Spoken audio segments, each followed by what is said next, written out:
Salam jumpa dengan Pendeta Demianus Malawau dalam program Janji Manis.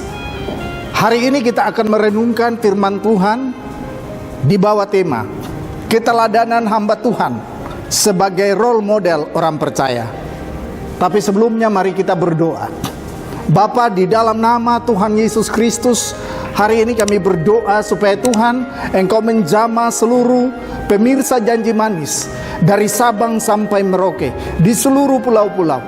Kiranya di dalam nama Tuhan Yesus Kristus, Roh Kudus menolong setiap orang supaya mereka mendengarkan sabda-Mu. Kami percaya iman timbul dari pendengaran oleh firman Kristus. Terima kasih Bapa, permuliakanlah nama-Mu di dalam firman-Mu. Dalam nama Yesus Kristus Tuhan, kami berdoa dan bersyukur. Amin. Saya akan membacakan firman Tuhan yang terambil dari 1 Timotius 4 ayat 12 yang berbunyi demikian. Jangan pun seorang menganggap engkau rendah karena engkau muda. Jadilah teladan bagi orang-orang percaya dalam perkataanmu, dalam tingkah lakumu, dalam kasihmu, dalam kesetiaanmu, dan dalam kesucianmu.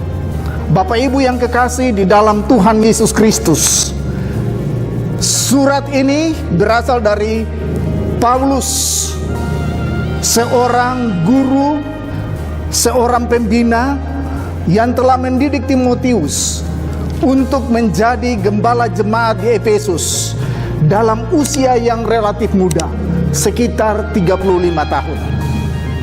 Tujuan surat ini supaya Timotius menjadi teladan di tengah-tengah kehidupan orang-orang percaya.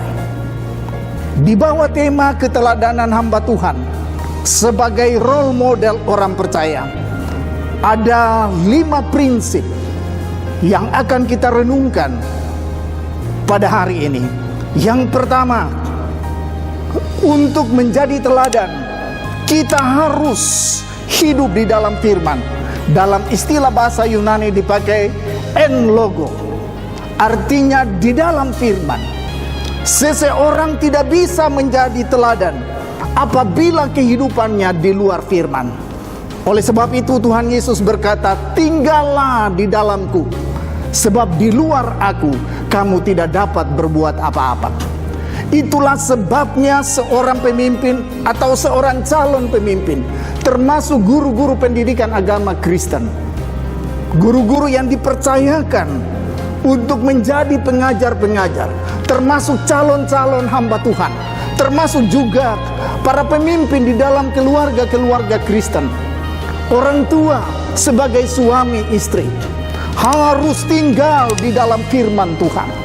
Itulah sebabnya Yesaya telah mengungkapkan dalam Yesaya 50 ayat 4 bahwa Tuhan Allah telah memberikan kepadaku lidah seorang murid, supaya pada waktu pagi ia mempertajam pendengaranku sebagai seorang murid. Ini yang harus kita lakukan di dalam kehidupan kita. Kalau kita mau menjadi teladan, kita harus sedia mendengarkan, membaca, dan merenungkan firman Tuhan setiap pagi, supaya kata-kata kita dapat menghidupkan, dapat memberikan semangat kepada orang-orang yang kita pimpin. Di awal tahun 2021 ini, secara khusus permulaan bulan Januari, saya mau katakan betapa penting peranan firman Tuhan di dalam rumah tangga Kristen, di dalam kehidupan para pemimpin, di dalam kehidupan hamba-hamba Tuhan, di dalam kehidupan guru-guru pendidikan agama Kristen, di dalam kehidupan generasi muda yang dipakai oleh Tuhan. Sebab Yesus berkata, tinggallah di dalam aku, sebab di luar aku kamu tidak dapat berbuat apa-apa. Hal yang kedua, di dalam tingkah laku, dalam bahasa Yunani dipakai istilah en anastrope. Ini hal yang penting, bahwa kalau kita berakar di dalam firman Tuhan, akan menolong kehidupan kita dalam bertingkah laku. Jadi tingkah laku Bapak Ibu Saudara dan saya dapat diwujudkan ketika kita meresponi firman Tuhan yang kita renungkan pada setiap pagi dengan hati yang hancur. Semakin kita terbuka kepada firman Tuhan, firman itu akan menguasai seluruh keberadaan hidup kita, sehingga tingkah laku kita en anastrope ada di dalam kendalinya Bapa, Anak, dan Roh Kudus. Sebab firman berkata, setiap orang yang dipimpin oleh Roh Allah adalah anak Allah. Roma 8 ayatnya yang ke-14. Hal yang berikut, dalam kasih en agape. Ini berbicara tentang kasih agape, bukan kasih philia, bukan kasih eros, bukan kasih storge, tapi kasih agape. Kasih itu dibuktikan oleh Tuhan Yesus Kristus, karena Dia menyerahkan dirinya mati di atas kayu salib. Itulah bukti kasih Allah yang nyata di dalam Tuhan Yesus Kristus. Oleh sebab itu saya mau mengajak kita di awal tahun 2021 ini, supaya semua orang-orang percaya tinggal di dalam kasih agape. Jangan keluar dari kasih agape. Saya mau mengajak rumah tangga Kristen supaya berakar di dalam kasih agape. Sebab di luar kasih agape senantiasa kita membawa konflik. Hanya kasih agape, kasih yang mengampuni, kasih yang dapat mengalahkan kejahatan dengan kebaikan, kasih yang memancarkan pribadi Bapa, Anak, dan Roh Kudus dalam kehidupan orang-orang percaya. Yang berikut, enpistei, dalam kesetiaan. Oh, ini luar biasa ya. Jadi kalau kita mau menjadi teladan, kita harus setia. Setia di dalam beribadah, setia di dalam mengasihi, setia di dalam pelayanan. Sebab firman berkata, barang siapa setia dalam perkara-perkara kecil, Tuhan Yesus Kristus akan mengaruniakan kepadanya hal-hal yang besar ya. Dan saya mau beritahu, jalani setiap proses yang Tuhan izinkan dalam kehidupan kita. Sebab tidak ada proses yang berlawanan dengan hasil. Proses yang baik akan mendatangkan hasil yang baik. Sebab proses tidak pernah mengkhianati hasil. Kalau kita mau ikut prosesnya Tuhan di dalam kehidupan kita, maka kita akan ditolong oleh Tuhan. Kita belajar untuk setia mengikut Tuhan Yesus Kristus, setia menderita karena Dia, maka Dia akan menolong kita dengan caranya yang ajaib. Dan hal yang terakhir, en agneia, dalam kemurnian atau dalam kesucian. Seorang hamba Tuhan atau orang yang mengikut Tuhan Yesus Kristus, dia harus hidup di dalam kesucian atau di dalam kemurnian. Ini kita butuhkan anugerah Tuhan yang khusus. Kita butuh penyerahan diri secara total, supaya kehadiran kita menjadi berkat dimanapun kita berada. Kita harus menjadi garam dan terang di mana kita berada, sejauh kita berserah kepada Bapa, Anak, dan Roh Kudus. Para pemirsa janji manis yang dikasihi oleh Tuhan Yesus Kristus, saya mau supaya semua pemirsa memulai tahun 2021 ini senantiasa dengan mengandalkan Tuhan. Kita mau jadikan Tuhan adalah segala-galanya. Kita mau hidup senantiasa di dalam firman Tuhan, atau dalam bahasa reformasi disebut dengan sola scriptura. Hanya oleh firman, bahwa kita mau berdiri di atas janji-janji firman, meskipun di tengah-tengah COVID-19, sehingga tingkah laku kita menjadi berkat bagi orang-orang di sekitar kita. Dan kita mau hidup di dalam kasih agape. Itulah kasih Tuhan Yesus Kristus. Kita mau setia di dalam perkara-perkara yang kecil, setia di dalam beribadah, setia di dalam melayani, setia di dalam mengasihi, termasuk kita mengalahkan kejahatan dengan kebaikan. Dan kita mau hidup di dalam kesucian atau kemurnian.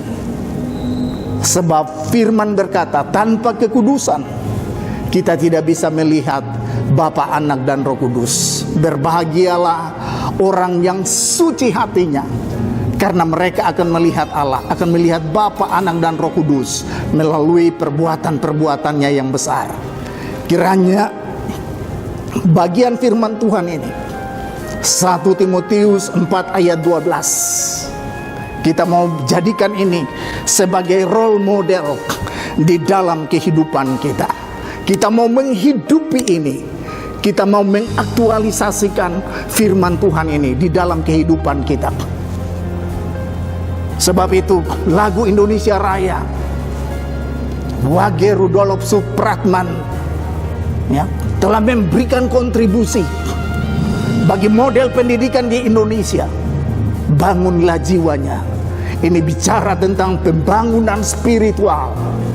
Dan hari ini saya mau beritahu, bagi pembangunan sumber daya manusia Indonesia harus dimulai dengan pembangunan spiritual, baru diikuti dengan pembangunan material. Jangan kita balikin. Sebab dalam kebudayaan Ibrani, hal-hal yang rohani akan menuntun hal-hal yang jasmani. Bangunlah jiwanya, bangunlah badannya untuk Indonesia Raya. Semoga firman Tuhan ini